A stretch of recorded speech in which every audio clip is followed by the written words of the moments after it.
Bonjour à tous, si c'est la première fois que vous suivez cette chaîne, je m'appelle Franck.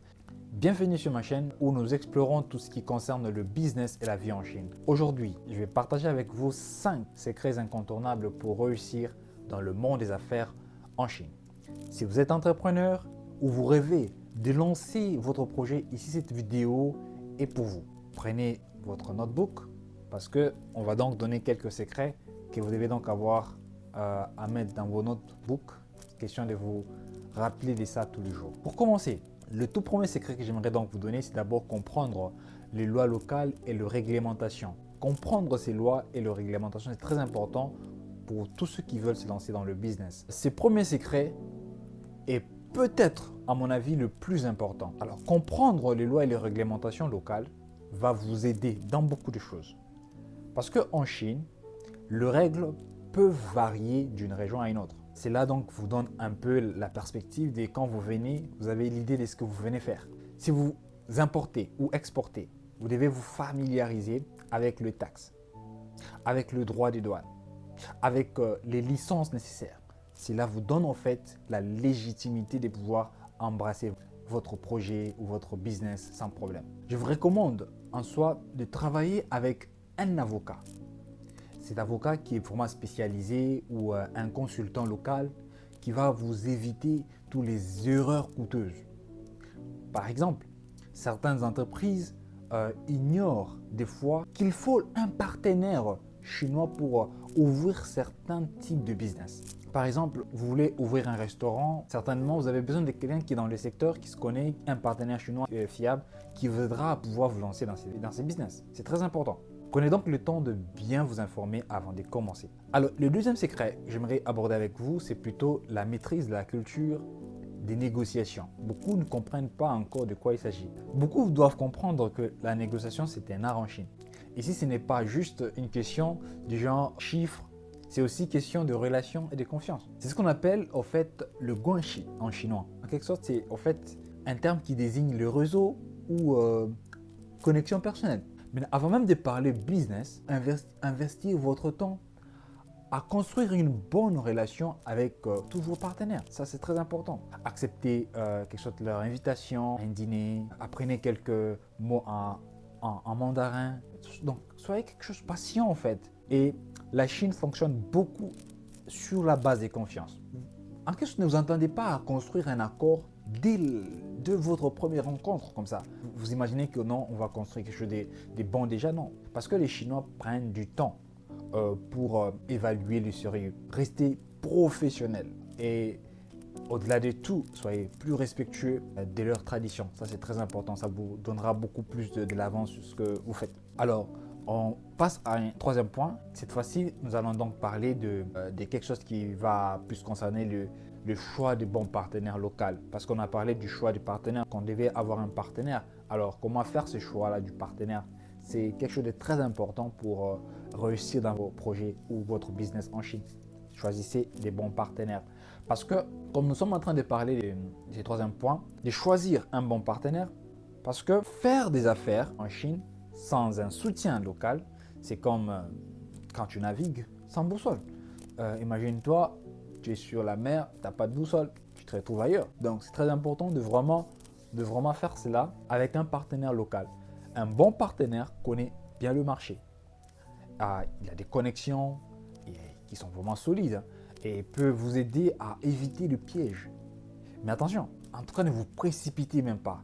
En quelque sorte, en fait, ne vous précipitez pas. Faites vos vérifications dans ces antécédents, discutez avec les anciens clients ou partenaires et clarifiez toutes les attentes dès les débuts. C'est très important. Il est aussi utile de vous rappeler un mauvais partenaire peut ruiner un projet. Et très souvent, des bons partenaires vous ouvrent aussi les portes que vous n'aurez jamais alors imaginées. Grâce aux partenaires, vous avez donc ces portes-là ouvertes. On était à 3, nous voici au 4e secret. Si tu es jusque-là, n'oublie pas de t'abonner parce que ça va encore être très intéressant. N'oublie pas de t'abonner et de faire un commentaire. S'il y a un truc qui te captive là, n'hésite pas à mettre ça dans ton notebook.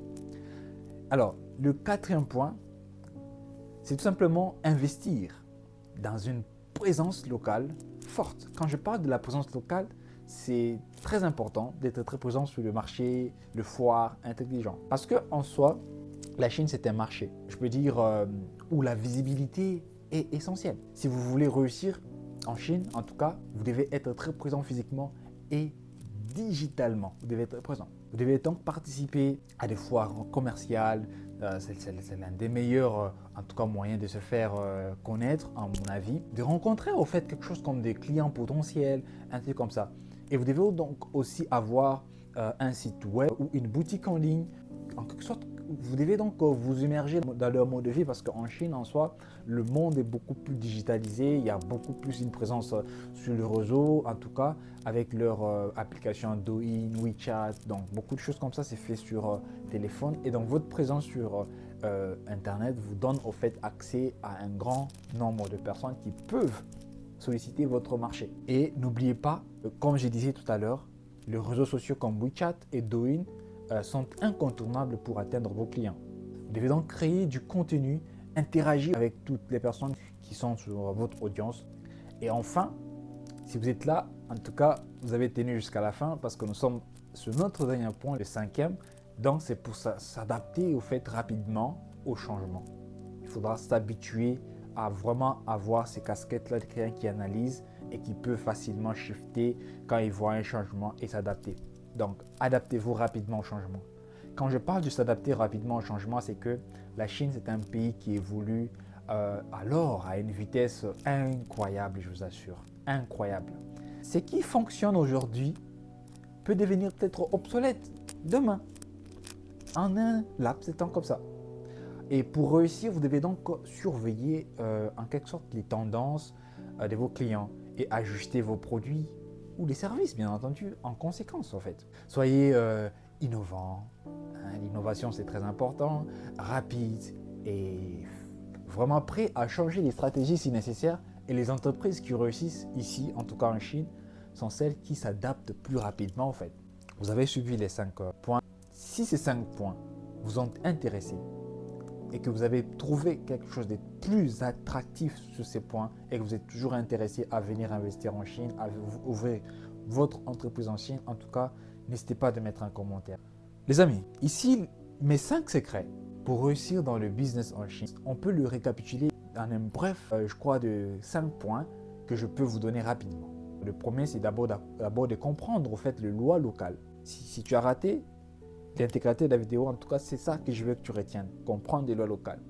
Deuxièmement, tu devras donc maîtriser la négociation, comprendre comment négocier. Et ici, on a dit que la négociation, ce n'est pas le fait de penser aux chiffres, c'est d'abord construire une relation saine en fait. Et les Chinois sont plus basés sur d'abord une relation basée sur la confiance et le respect de leurs traditions, c'est très important. Et puis troisièmement, on a dit choisir les bons partenaires. Parce qu'un bon partenaire peut t'ouvrir des portes, c'est ce qu'on a dit. Et enfin, et le quatrième, il faudra donc investir dans une présence locale. On a dit ici que par la présence locale, il faudra donc bien entendu s'immerger, avoir la présence sur les réseaux et tout ça, ça vous permet d'avoir une audience et tout. Et enfin, nous avons donc parlé de rester flexible et à s'adapter sur tout le point. Cela vous donne en fait la possibilité de pouvoir changer parce que les business et avec la vitesse que la Chine a sur la technologie vous permet de pouvoir être présent et de ne pas être obsolète.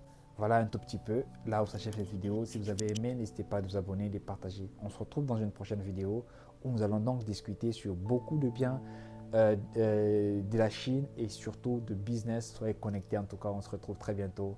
Ciao.